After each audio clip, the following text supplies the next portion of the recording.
Hello everyone, welcome back to the lecture again. आज हम लोग डिस्कस करने वाला है स्टैटिक स्कोपिंग और डायनेमिक स्कोपिंग के बारे में। बहुत सारे अच्छे अच्छे क्वेश्चंस हम लोग यहाँ पर करने वाले हैं। ऐसे ही हम लोग बाकी सब्जेक्ट्स के क्वेश्चन भी ट्राई करेंगे। जब तक आपका एग्जाम हो नहीं जाता तब तक ये प्लेलिस्ट चलती रहेगी और बहुत सारे हर एक सब्जेक्ट के हम लोग यहाँ पर मोस्ट एक्सपेक्टेड क्वेश्चंस करने वाले हैं। लेकिन क्वेश्चन करने से पहले आपको पॉज करना है वीडियो को। आपको सवाल को सोचना है कि आप सवाल को सोच पा रहे हैं, खुद से कर पा रहे हैं। देन आपको आपका आंसर कमेंट बॉक्स में लिखना है, ठीक है। प्रेजेंटेड बाय स्क्वायरल आईआईटीएम, ये सीरीज चलेगी जब तक आपका पेपर एंड नहीं हो जाता है। चलो चलते हैं हम लोग और पढ़ते हैं स्टैटिक स्कोपिंग और डायनेमिक स्कोपिंग के बारे में। बिफोर स्टार्टिंग हम लोग सबसे पहले ये डिस्कस कर लेते हैं कि स्टैटिक स्कोपिंग और डायनेमिक स्कोपिंग होता क्या है। जिनके भी कॉन्सेप्ट नहीं क्लियर है वो यहाँ से थोड़े से ब्रशअप हो जाएंगे, और जिनको बिल्कुल से नहीं पता है उनको बहुत अच्छी तरीके से क्लियर हो जाएगा, क्योंकि ये कॉन्सेप्ट बहुत ज्यादा इंपॉर्टेंट होता है ऐसे एग्जाम्स में। ठीक है, तो चलो सबसे पहले डिस्कस कर लेते हैं स्टैटिक स्कोपिंग का मतलब क्या होता है, डायनेमिक स्कोपिंग का मतलब क्या होता है। फिर हम लोग क्वेश्चन नंबर 1 से स्टार्ट करेंगे, ठीक है। चलो, तो स्टैटिक स्कोपिंग का बेटा क्या मतलब होता है। स्टैटिक स्कोपिंग का मतलब होता है कि तुम्हारा तुम्हारा फंक्शन कहां पर डिफाइंड है। तुम्हारा फंक्शन कहां पर डिफाइंड है, इसको बोलते हैं हम लोग स्टैटिक स्कोपिंग। डायनामिक स्कोपिंग क्या होता है। डायनामिक स्कोपिंग का मतलब होता है तुम्हारे फंक्शन को तुम्हारे फंक्शन को कॉल किसने किया है। तुम्हारे फंक्शन को कॉल किसने किया। फॉर एग्जाम्पल, अगर मैं एक स्टैटिक एग्जाम्पल लूँ, स्टैटिक स्कोपिंग का एक एग्जाम्पल लेता हूँ, फिर आप लोगों को समझ में आएगा, ठीक है। तो मान लेते हैं एक हमारे पास एग्जाम्पल है int x is equal to 10। अब वॉइड, एक काम करते हैं हम लोग नेक्स्ट स्लाइड में जाते हैं। यहाँ थोड़ा घचड़ पचड़ हो जाएगा, तो हम लोग नेक्स्ट स्लाइड में सॉल्व करते हैं, ठीक है। चलो, ये क्वेश्चन नंबर 1 है, बट यहाँ पर पहले हम लोग सारी चीजें डिस्कस कर लेते हैं। तो मान लेते हैं हमारे पास एक एग्जाम्पल है int x is equal to 10, void a int x is equal to 20, void b printf x। और यहां पर b फंक्शन को मैंने कॉल किया। कुछ ऐसा हमारे पास एक एग्जांपल है, ठीक है। एग्जांपल आपको दिख रहा है, ठीक है। अब देखो यहां पर हमने क्या लिखा है।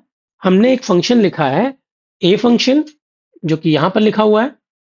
एक लिखा है हमने b फंक्शन, ठीक है, ये। और ये तुम्हारा a है, ठीक है। तो अब क्वेश्चन ये उठता है कि ये जो बी फंक्शन है, इसके अंदर जो ये एक्स है, वो कौन से वाला एक्स प्रिंट करेगा। कौन सा वाला, क्योंकि हमारे पास यहाँ पर दो एक्स है। ये एक बाहर एक्स है और एक एक्स इज इक्वल टू 20 है, एक एक्स इज इक्वल टू 10 है, एक एक्स इज इक्वल टू 20 है।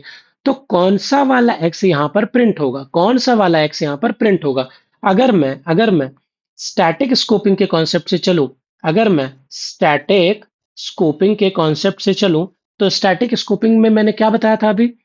तुम्हारा फंक्शन कहां पर डिफाइंड है, तो हम ये देखेंगे कि हमारा जो बी फंक्शन है वो कहां पर डिफाइंड है। तो बी फंक्शन जो है बेटा, वो ए के अंदर डिफाइंड है। तो बी अपने आउटर स्कोप यानी ए के स्कोप में जाएगा। ए के स्कोप में गया तो उसको क्या पता चला, उसको ये पता चला कि x इज इक्वल टू 20। इसका मतलब क्या है, x की वैल्यू 20 यूज होगी किसके अंदर, बी वाले के जो x लिखा हुआ है उसके अंदर, ठीक है। स्टैटिक स्कोपिंग का यही काम होता है, ठीक है। अच्छा, अब डायनेमिक स्कोपिंग का काम क्या होता है ये देख लो एक बार। डायनेमिक स्कोपिंग का क्या काम है। स्कोपिंग का ये काम है कि तुम्हारे बी फंक्शन को कॉल किसने किया। मैंने यही बताया था अभी, डिफाइन कहाँ है और कॉल किसने किया। तो बी फंक्शन को कॉल किसने किया है। तो बी फंक्शन को कॉल किसने किया, बी फंक्शन को कॉल किया है भैया ए ने। तो जो भी फंक्शन उसको कॉल कर रहा है उसी की वैल्यू यहां पर यूज हो जाएगी। तो किसने कॉल किया था, ए ने। तो यहां पर बी की वैल्यू भी 20 प्रिंट हो जाएगी in case of dynamic scoping. ठीक है। स्टैटिक स्कोपिंग का एक एग्जांपल छोटा सा और दे देता हूं। स्टैटिक का एक छोटा सा एग्जांपल और दे देता हूं। Int x is equal to 10, और मान लो एक फंक्शन है ए, और यहां पर मैंने लगा दिया पी एफ ऑफ एक्स, और यहां पर एक फंक्शन लगा दिया बी। और इस फंक्शन को ऐसे लिख देता हूं बी, और बी के अंदर मान लो मैंने लिख दिया int x is equal to 20, और यहाँ पर मैंने लिख दिया ये फंक्शन को कॉल कर दिया। अब मैं पूछूं स्टैटिक स्कोपिंग यूज करो और ये बताओ मुझे कि एक्स की क्या वैल्यू प्रिंट होगी, एक्स की क्या वैल्यू प्रिंट होगी, तो क्या वैल्यू प्रिंट होगी बताओ। तो मैंने क्या बोला स्टैटिक स्कोपिंग में, मैंने ये बोला कि भैया आप जाकर के देखो कि फंक्शन डिफाइंड कहाँ पे है, फंक्शन डिफाइंड कहाँ पे है। देखो यहाँ पर क्या ये फंक्शन नेस्टेड फंक्शन है? नहीं। पिछले वाले क्वेश्चन में क्या था? वो एक नेस्टेड फंक्शन था, नेस्टेड फंक्शन था। देखो ए के अंदर बी बना हुआ था। तो बी क्या करेगा, बी क्या करेगा, जस्ट अपने पेरेंट फंक्शन में जाएगा और देखेगा कौन सी वैल्यू है, उस वेरिएबल की कौन सी वैल्यू है वो लाकर के यहाँ चिपका देगा। लेकिन यहाँ पर देखो ये दोनों फंक्शन अलग अलग इंडिपेंडेंट बने हुए हैं। तो तो उस केस में उस केस में कौन सी वैल्यू यहाँ पर प्रिंट होगी? यहाँ पर प्रिंट होगी ग्लोबल वैल्यू। यहाँ पर क्या प्रिंट होगी? Global value. ये 20 मत प्रिंट करा देना, यहाँ पर 20 प्रिंट नहीं होगा, यहाँ क्या प्रिंट होगा? 10 प्रिंट होगा। तो हमेशा याद रखो स्टैटिक के केस में दो चीजें, क्या वो नेस्टेड फंक्शन है? अगर नेस्टेड फंक्शन है तो अपने पेरेंट वेरिएबल की वैल्यू यूज करेगा, अगर नेस्टेड फंक्शन नहीं है तो ग्लोबल वैल्यू यूज करेगा। और डायनेमिक स्कोपिंग में हमेशा यूज करना है अपने इंटरमीडिएट, जिसने भी तुमको कॉल किया है, जिसने भी तुमको कॉल किया है, उस फंक्शन में उस वेरिएबल की क्या वैल्यू थी वो वैल्यू यहाँ पर यूज हो जाएगी। जैसे अगर मैं इसी क्वेश्चन को अगर मैं डायनेमिक वे से सॉल्व करता तो क्या आंसर आता? देखो यहाँ पर ए को कॉल किसने किया? बी ने। ए को कॉल किसने किया? बी ने। तो बी के अंदर जाके देखो एक्स की क्या वैल्यू है? 20। तो ये 20 यहां आ जाएगा। तो डायनेमिक से इसका आंसर 20 आएगा, स्टैटिक से इसका आंसर 10 आएगा। क्लियर है? अब चलो अब क्वेश्चन नंबर 1 पे हम लोग चलेंगे। तो आशा करते हैं आप लोगों को बेसिक बेसिक चीजें समझ में आ गई होगी स्टैटिक स्कोपिंग और डायनामिक स्कोपिंग की। अब हम लोग क्वेश्चन नंबर 1 करेंगे। तो अगर अभी भी आपको डाउट है तो आप क्वेश्चंस करोगे मेरे साथ तो आपका वो भी डाउट क्लियर हो जाएगा। तो सबसे पहले हम लोग सॉल्व करते हैं question number 1 with static method. पूरा अच्छे से सॉल्व करना, पूरा अच्छे से देखना। उसके बाद हम लोग डायनामिक से करेंगे। उसके बाद आप लोग बताना क्या अभी भी आपको डाउट है या नहीं है। ठीक है, तो चलो क्वेश्चन नंबर 1 करते हैं। ठीक है, क्वेश्चन नंबर 1 में क्या लिखा हुआ है? एक हमारे पास ग्लोबल वेरिएबल डिफाइन है जिसके अंदर क्या लिखा है? Int x is equal to 10। क्या ये ग्लोबल है? यस। हम लोग पहले करेंगे स्टैटिक से, फिर हम लोग करेंगे डायनामिक।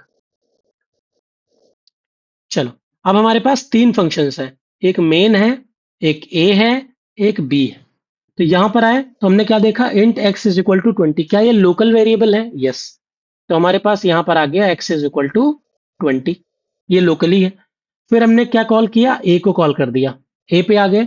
यहां पर क्या डिफाइन है? एक और वेरिएबल डिफाइन है एक्स का 30, ये भी लोकल है।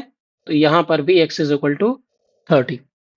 नेक्स्ट यहां पर आया तो हमने बी फंक्शन को कॉल कर दिया और यहां पर बोला प्रिंट एफ ऑफ एक्स। तो मैंने क्या बोला था स्टैटिक के केस में यहां पर कौन सा एक्स प्रिंट होगा? 30 प्रिंट होगा कि 20 प्रिंट होगा बताओ?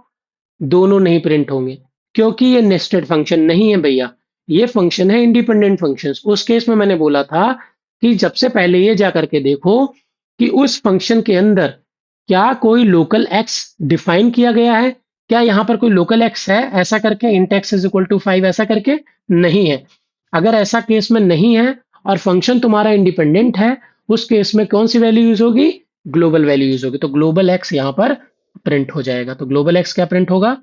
10। तो जो तुम्हारा बी है वो क्या प्रिंट करके तुमको देगा? 10 प्रिंट करके देगा। क्लियर है? नेक्स्ट देखो यहां पर क्या प्रिंट होगा? ए के अंदर क्या प्रिंट होगा बताओ? ए के अंदर लोकली एक्स डिफाइंड है, ए के अंदर लोकली एक्स डिफाइंड है। तो डिफाइंड है तो वही वाला एक्स प्रिंट हो जाएगा। यहां पर देखो, यहां पर भी प्रिंट ऑफ एक्स किया और एक्स एक लोकली डिफाइंड है 20। तो हम लोग मेन फंक्शन के अंदर क्या प्रिंट कर देंगे? 20 प्रिंट कर देंगे। Am I clear? तो सबसे पहले हम लोग को यही देखना है कि क्या फंक्शन के अंदर लोकल वेरिएबल डिफाइन है। अगर नहीं है और वो फंक्शन नेस्टेड फंक्शन नहीं है तो हम लोग डायरेक्ट ग्लोबल वैल्यू यूज कर लेंगे, कुछ भी सोचना नहीं है। और अगर नेस्टेड है तो पेरेंट वाले वेरिएबल की वैल्यू यूज कर लेनी है। चलो अब चलते हैं डायनेमिक की तरफ। ये हम लोग रफ कर देते हैं और डायनेमिक की तरफ चलते हैं। एक पार्ट हमारा सॉल्व हो गया। डायनेमिक में मैंने क्या बोला था आप लोगों से? डायनेमिक में मैंने ये बोला था कि अपने कौन सा फंक्शन तुमको कॉल कर रहा है उसी की वैल्यू यूज होगी। चलो चलते हैं वन बाय वन देखते हैं। तो मेन फंक्शन है, ये ग्लोबल वैल्यू है। मेन फंक्शन के अंदर यहाँ पर 20 ये लोकली डिफाइंड है। ए फंक्शन को कॉल किया, यहाँ पर एंड टेक्स है। Int x is equal to 30 है, ये भी लोकली डिफाइंड है। बी फंक्शन को कॉल किया, इसके अंदर आए। अब यहां पर प्रिंट एफ क्या होगा, प्रिंट एफ ऑफ एक्स। तो यहां पर क्या लोकली कोई वेरिएबल डिफाइंड है, नहीं डिफाइंड है, नहीं डिफाइंड है। तो उस केस में क्या चेक करेंगे, कौन तुमको कॉल किया। तो बी को कॉल किसने किया था, बी को कॉल किसने किया, बी को कॉल किया ए ने। तो हम लोग ए की वैल्यू को यूज कर लेंगे इन बी। ठीक है, तो डायनेमिक के केस में बी के एक्स की क्या वैल्यू आएगी, बी के एक्स की वैल्यू आएगी 30। ए की वैल्यू क्या आएगी, ए के अंदर देखो लोकली डिफाइंड है, तो लोकली डिफाइंड है तो 30।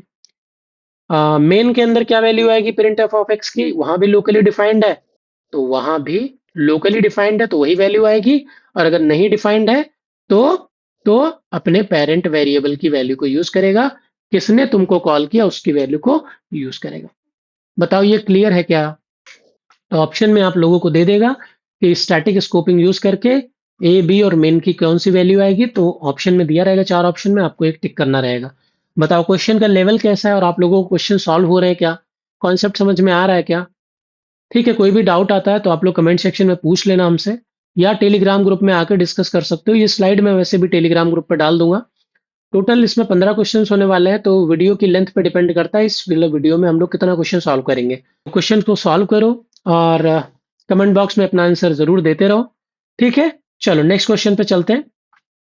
और इजी क्वेश्चन है ये भी, इसको भी करते हैं। ठीक है, पर एक इंटीजर एक्स है, एक्स इज इक्वल टू 10। यहाँ पर एक फंक्शन, तीन फंक्शन अलग अलग बनाए गए हैं, main function, A function, B function, और int x is equal to 10 एक ग्लोबल वेरिएबल जो है वो डिफाइन है। ठीक है, तीन अलग अलग फंक्शन है। Int x is equal to 20 एक लोकल वेरिएबल बनाया गया, फिर ए को कॉल किया गया, फिर एक यहाँ पे इंट एक्स बनाया गया और यहाँ बी को कॉल किया गया और यहाँ पर एक्स की वैल्यू को मॉडिफाई किया गया।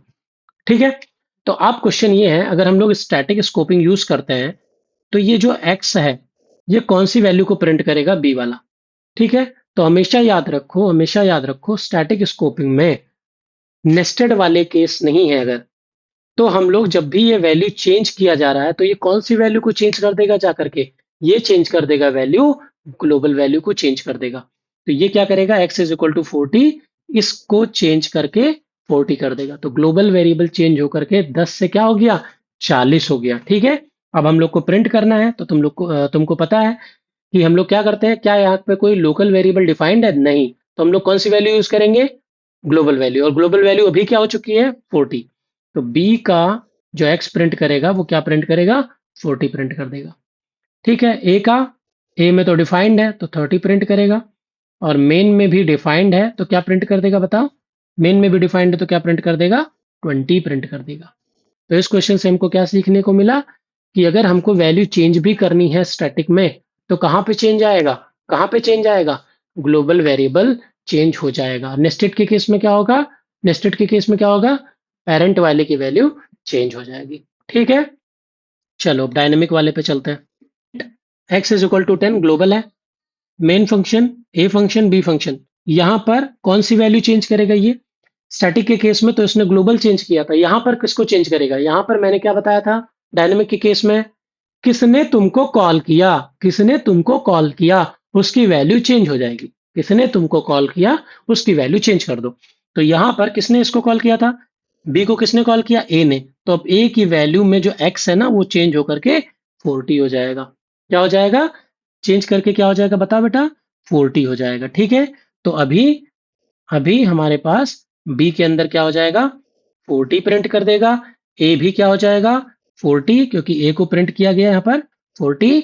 और मेन फंक्शन के अंदर क्या प्रिंट हो जाएगा, 20 प्रिंट हो जाएगा। समझ में आया क्या, समझ में आया क्या। तो यहां पर हमने क्या सीखा, चेंज करना। ठीक है, यहां पर हमने देखा कि मॉडिफाई अगर वेरिएबल को किया जा रहा है तो उस केस में हम लोग कैसे आंसर करेंगे। ठीक है, चलो थर्ड क्वेश्चन पे हम लोग चलते हैं अभी। तो हम लोग जितने भी क्वेश्चन यहाँ पे कर रहे हैं सारे क्वेश्चन बहुत ज्यादा इंपॉर्टेंट होने वाले हैं आप लोगों के लिए। चलो अभी क्वेश्चन नंबर 3 करते हैं। यहाँ पर क्या है, यहाँ पर भी आपको बहुत अच्छी चीजें सीखने को मिलेंगी। Int A is equal to 5, b is equal to 10, ये कैसे डिफाइंड है भैया, ये ग्लोबली डिफाइंड है। ये क्या है, ग्लोबली डिफाइंड है। हमारे पास कितने फंक्शन दिए हुए हैं, तीन फंक्शन, एक मेन फंक्शन है, एक ए फंक्शन है, एक बी फंक्शन है। ठीक है, ए इज इक्वल टू 20, फिर इसने क्या किया, ए फंक्शन को कॉल कर दिया, int b is equal to 30, फिर इसने इस फंक्शन को कॉल कर दिया और अंततः क्या प्रिंट कर रहा है? अंततः ये प्रिंट कर रहा है ए और बी दोनों वैल्यू प्रिंट कर रहा है। ठीक है, तो हम लोग एक काम करते हैं, ऐसे लिख लेते हैं बी के अंदर ए और बी की वैल्यू क्या होगी स्टैटिक के अंदर पहले। ठीक है, चलो। तो देखो यहाँ पर क्या यहाँ पर कोई लोकल वेरिएबल डिफाइन है ए और बी का? नहीं डिफाइंड है। क्या यहाँ पर कोई लोकल वेरिएबल डिफाइंड है ए और बी का? नहीं डिफाइंड है। क्या यहाँ पर कोई लोकल वेरिएबल डिफाइंड है ए और बी का? नहीं डिफाइंड है। तो उस केस में क्या होगा? स्टैटिक के केस में मैंने क्या बोला था? हम लोग देखते हैं ग्लोबल वैल्यू। तो ग्लोबल वैल्यू ए और बी की क्या है? 5 और 10, सिंपल। 5 और 10 प्रिंट कर देगा। क्लियर है ये चीज? क्लियर है ये चीज? आगे चले। नेक्स्ट, आप ए फंक्शन के अंदर जाओ, ए फंक्शन के अंदर जाओ। ए फंक्शन के अंदर क्या बोला? ए और बी। देखो यहाँ पर बी तो लोकली डिफाइंड है, बी तो लोकली डिफाइंड है, तो बी की वैल्यू तो 30 यूज कर देगा। लेकिन क्या ए है? ए कहीं पे दिख रहा है आपको लोकली? नहीं है। तो क्या वैल्यू यूज करेगा? क्या वैल्यू यूज करेगा? ग्लोबल वैल्यू यूज कर लेगा। ठीक है। नेक्स्ट, नेक्स्ट, ये वाला मेन वाला फंक्शन देखो। यहां पर देखो ए लोकली डिफाइंड है, तो ए की वैल्यू तो 20 यूज कर लेगा। लेकिन क्या बी लोकली डिफाइंड है? नहीं, तो ग्लोबली डिफाइंड है, तो ग्लोबल वाली वैल्यू यूज कर लेगा, जो कि है 10। तो फाइनल आंसर क्या होगा? 510, 530 एंड 2010। क्लियर? चलो, अब चलते हैं हम लोग डायनेमिक स्कोपिंग और वहां से कॉन्सेप्ट सीखते हैं डायनेमिक स्कोपिंग का क्या होने वाला है। ये नोट कर लेना आंसर आप लोग, मैं रफ कर रहा हूं यहां से। ठीक है, तो डायनेमिक का आंसर क्या होगा? ये ग्लोबली डिफाइंड है, ये मेन फंक्शन ए और बी। तो यहाँ पर अल्टीमेटली हम लोग आएंगे, तो यहाँ पर फिर से वही क्वेश्चन, क्या यहाँ पर लोकल ए और बी डिफाइंड है? नहीं। तो यहाँ पर प्रिंट एफ ए और बी वैल्यू किसकी यूज करेगा? तो मैंने क्या बोला था? मैंने क्या बोला था डायनेमिक में? डायनेमिक में मैंने ये बोला था कि तुम जाओ अपने पेरेंट फंक्शन के पास। तुमको कॉल किसने किया? तो तुमको कॉल किया ए ने। तो तुम उससे पूछो क्या तुम्हारे पास ए और बी डिफाइंड है? वो बोलेगा भैया बी डिफाइंड है। तो बोलेगा ए डिफाइंड नहीं है? बोलेगा नहीं। तो मैंने फिर क्या बोला था? चेन में फिर से ऊपर जाओ, अपने ऊपर वाले से पूछो क्या तुम्हारे पास ए डिफाइंड है? वो बोलेगा हाँ मेरे पास है। तो तुम ये वाली वैल्यू मुझे दे दो, ए तुम मुझे दे दो। ठीक है, तो ए कौन सा यूज हो जाएगा? 20। और बी कौन सा यूज हो जाएगा? जो इसके पास अवेलेबल है। तो 20 एंड 30 चेन में देखते रहो, क्या तुम्हारे पास डिफाइंड है? नहीं है। क्या तुम्हारे पास डिफाइंड है? हाँ है। तो तुम्हारी वैल्यू मैं यूज कर लूंगा। तो ए की वैल्यू क्या यूज हो जाएगी? 20, और बी की वैल्यू क्या यूज हो जाएगी? 30। ये 20 कहाँ से आया? ये आया ए फंक्शन वाला। ठीक है। अच्छा, अगर मान लो यहाँ पे भी नहीं मिलता तो हम लोग कौन सी वैल्यू यूज कर लेते हैं? ग्लोबल वाली। हमेशा याद रखो, पहले हम लोग सारा ऊपर ऊपर ऊपर चेक करते चले जाएंगे, नहीं मिलेगा तो हम लोग ग्लोबल वाली वैल्यू चेक कर लेंगे। ठीक है, चलो, ये हो गया हमारा बी फंक्शन। अच्छा, अब हम लोग ए फंक्शन में क्या लिखेंगे? देखो यहाँ पर ए तो ए फंक्शन में बी लोकली डिफाइंड है, बट ए नहीं है, तो ए ऊपर से ले लो। तो यहां से आ जाएगा 20 और आ जाएगा 30। नेक्स्ट, मेन फंक्शन में ए डिफाइंड है 20, लेकिन बी डिफाइंड नहीं है, तो हम लोग कौन सी वैल्यू यूज कर लेंगे? Global value. Global value b की क्या है? 10। So this is the answer for dynamic scoping. ठीक है, चलो चौथा क्वेश्चन करते हैं। यहाँ पर क्या क्वेश्चन है? Int A is equal to 3, b is equal to 6। ये क्या है? ग्लोबली डिफाइंड है। ये क्या है? ग्लोबली डिफाइंड है। मेन फंक्शन के अंदर हमारे क्या लिखा हुआ है? Int A is equal to 5, local variable define किया गया। A is equal to A plus B, हम लोग स्टैटिक वाला पहले सॉल्व करेंगे। ठीक है, तो A is equal to A plus 5। A तो लोकली डिफाइंड है, तो ये वैल्यू ए की यहाँ पर 5 चूज हो जाएगी, प्लस बी नहीं है यहाँ पर डिफाइंड, तो हम लोग कौन सी वैल्यू यूज कर लेंगे? ग्लोबल वाली। तो ये हो गया 11। तो यहाँ पर ए इज इक्वल टू 11 हुआ अभी। ठीक है, अब हम लोगों ने सी फंक्शन को कॉल किया, सी फंक्शन नीचे आया। A is equal to A minus B. क्या यहाँ पर कहीं ए और बी डिफाइंड है लोकली? नहीं डिफाइंड है। नहीं डिफाइंड है, तो उस केस में क्या करते हैं? ग्लोबल वैल्यू यूज करते हैं। तो ग्लोबल वैल्यू क्या है? ए की 3, ऊपर जो लिखी हुई है, और बी की वैल्यू क्या है? 6। तो 3 माइनस 6 इज इक्वल टू -3। तो ए की वैल्यू क्या हो जाएगी? -3, और बी की वैल्यू क्या हो जाएगी? यहाँ पर बी भी डिफाइंड नहीं है, तो हम लोग ग्लोबल वैल्यू यूज कर लेंगे। तो -3, 6। ठीक है, तो सी के केस में जो वैल्यू प्रिंट होगी वो -3, 6 प्रिंट होगी। अच्छा, अब हम लोग मेन फंक्शन में जाएंगे। तो मेन फंक्शन में क्या प्रिंट करेगा? ए की क्या वैल्यू है? ए की वैल्यू हमने सॉल्व किया, 11, और बी नहीं डिफाइंड है, तो ग्लोबली यूज कर लो। तो 11, 6। ठीक है, चलो अब डायनेमिक वाला यूज करते हैं। डायनेमिक का पैटर्न यूज करते हैं अगर, तो एक काम करते हैं, कलर चेंज करते हैं हम लोग, ऐसा कलर लेते हैं। ठीक है, तो यहाँ पर हम लोग डायनेमिक लिख देते हैं। डायनेमिक के केस में क्या होगा? डायनेमिक के केस में क्या होगा? देखो यहाँ पर int A is equal to 5, a is equal to A plus b, ये ऐड करके कितना आया, 11 आ ही गया। फिर हमने सी फंक्शन को कॉल कर दिया। एक मिनट हम साफ कर लेते हैं थोड़ा सा।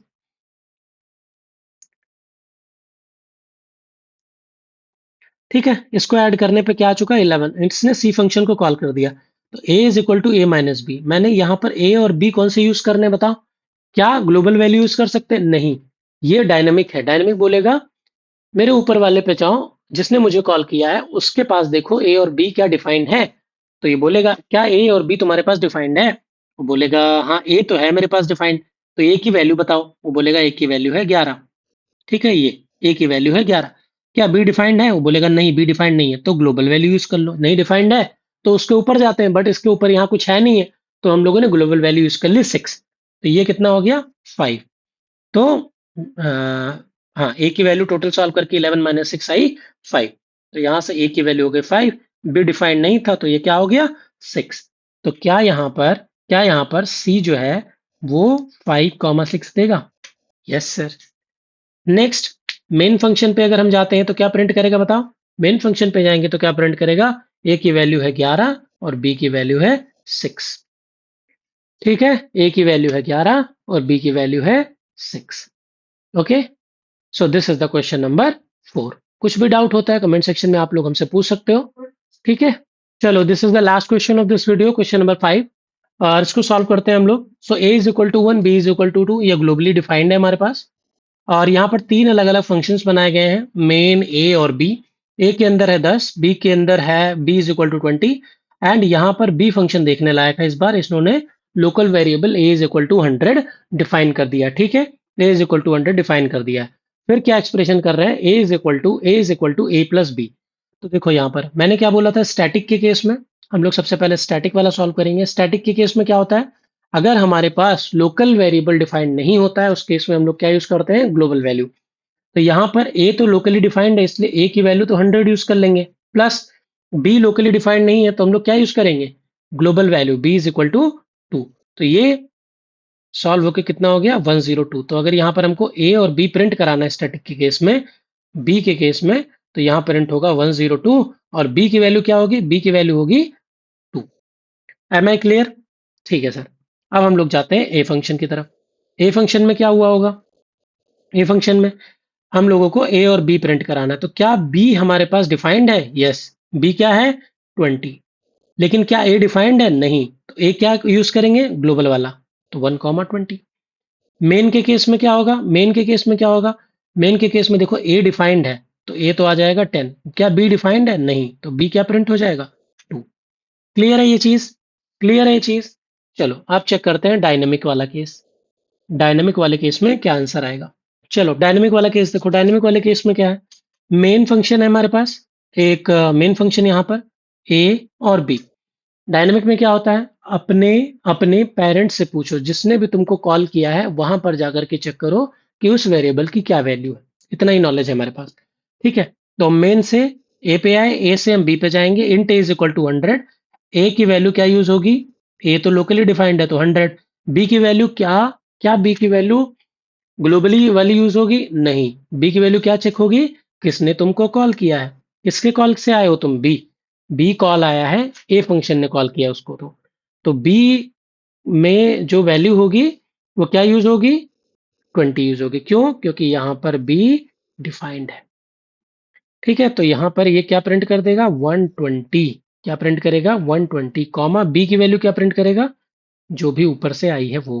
तो ये हो गया तुम्हारा बी का वैल्यू।